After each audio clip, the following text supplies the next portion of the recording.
Good afternoon, ladies and gentlemen. Welcome back to Press for Truth TV. I'm your host, Dan Dix. Today is Monday, April 22nd, 2013. And exactly 1 week after the Boston Marathon bombings, we're getting word today, breaking news about an alleged foiled terror plot here in Canada, as two men have just been arrested, one from Toronto and one from Montreal. Now, I've just watched the press conference, and we'll go to some clips to that in a moment. But some of the things that I found troubling, especially in light of some recent events over the past week, is the fact that CSIS, the Canadian Security and Intelligence Service, along with the RCMP, had been working together with the Department of Homeland Security and the FBI in regards to this new foiled terror plot. Now, that's certainly troubling to me, given all the recent information over the last week about the FBI's involvement in the Boston Marathon bombings. Many of you have already heard the reports from the mother of the two suspected bombers, who have stated that the FBI has been in contact with her two sons for the last 3 to 5 years. So considering that the FBI is now working hand in hand with the CSIS and the RCMP in regards to this new foiled terror plot, it's indeed very, very troubling to me. Another aspect of this that they continue to point to is they say this is eerily familiar to the Toronto 18, the infamous foiled terror plot from 2006.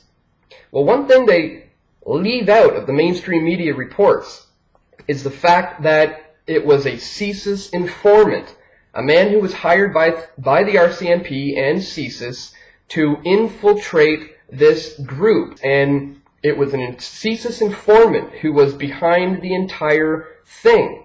And a lot of these kids were completely set up, but that is often being left out of the mainstream reports. Here's some clips just to remind you about the CSIS informant who set up the Toronto 18 back in 2006.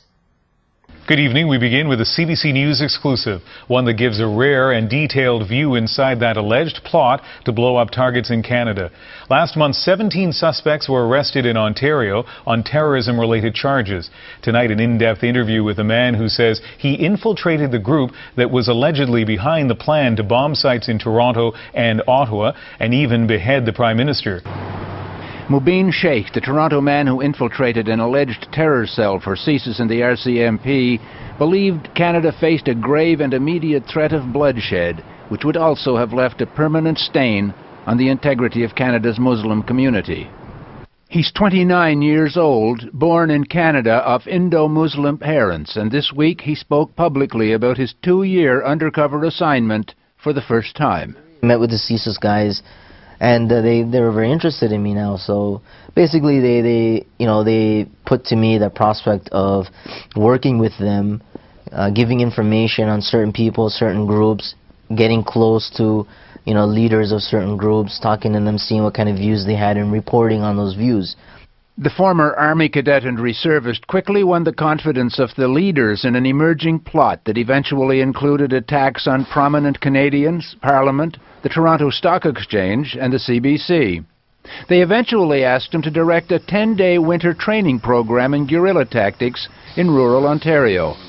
The training included simulated attacks on individuals, basic combat techniques, and target practice. Early in June, the police broke up what they considered to be a serious terror conspiracy. The plot had escalated, eventually involving the purchase of material which could have been used for making bombs. One of the leaders of the group had already learned to build a detonator. 17 alleged conspirators are in custody. Mubin Sheikh says he consulted and had the blessing of respected religious leaders before joining the investigation as a paid informant.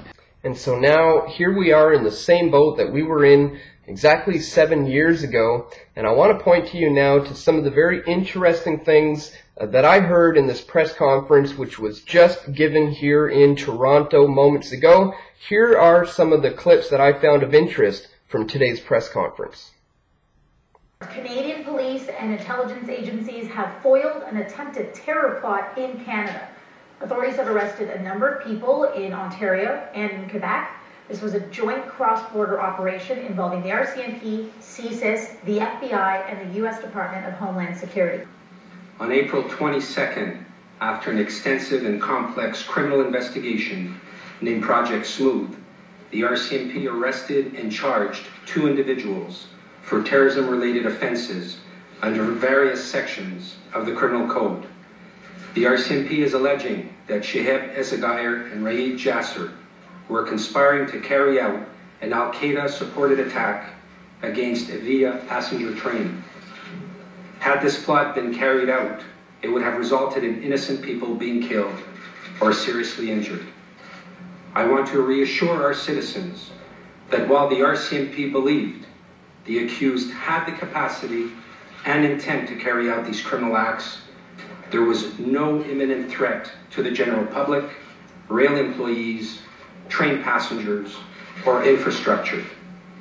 The RCMP led integrated national security enforcement teams with the close collaboration of the FBI, successfully interdicted this threat early and effectively. This is a testament to the strength of our relationships with Canadian and American law enforcement and to the ability of Canadian government agencies to work together in furtherance of Canada's counterterrorism strategy. We could not have successfully completed this investigation without the collaboration of our partners at the local, national, and international levels. Today, after an extensive national security criminal investigation, the RCMP have arrested 2 individuals and charged them with terrorism-related offenses. Ontario and Quebec, RCMP-led Integrated National Security Enforcement Teams, also called INSETs, executed search warrants at various locations in Toronto and Montreal. Arrested today were Raid Jasser, age 35, of Toronto, and Shihab Ezzaghair, age 30, of Montreal. Our investigation and the evidence found indicated that the accused were conspiring to carry out a terrorist attack against a Via Rail passenger train in the Greater Toronto Area. We are alleging that these 2 individuals took steps and conducted activities to initiate a terrorist attack. They watched trains and railways in the Greater Toronto Area. These arrests are the conclusion of a very complex and lengthy investigation which involved multi-jurisdictional and multi-agency cooperation. We need to continue to work together as law enforcement and community partners with mutual trust and with the intent of causing it, and understanding. Through this joint approach, we can ensure the ongoing protection of Canada's national security. This investigation is a success in the partnership of our integrated police forces. It also shows to what extent the threat to our security is really under watch. If this partnership can counter this by working together with the various police forces, it is also internationally between Canada and the U.S. I join my other colleagues to send out a clear message wherever the criminals are that expect to commit a terrorist act. We will remain united to prevent them from acting, because that's our mission, that's our commitment to every Canadian citizen. So there you have it, folks, the Canadian connection to this current global terrorism plots have been made. In fact, the Canadian connection was made recently in this past week, as the aunt of the 2 suspected Boston bombers lives here in Toronto. So I had the opportunity to speak with her yesterday, and I'll include a link of that video in the description so you can check it out. But certainly there are still many unanswered questions in regards to that case. And now here in Canada we have this new so-called foiled terror plot, and I'm certainly going to continue to follow the intelligence community's connection to this new situation that is currently developing. So I'm going to continue to keep you guys up to date as best as I can. And folks, we need your support here at Press for Truth now more than ever.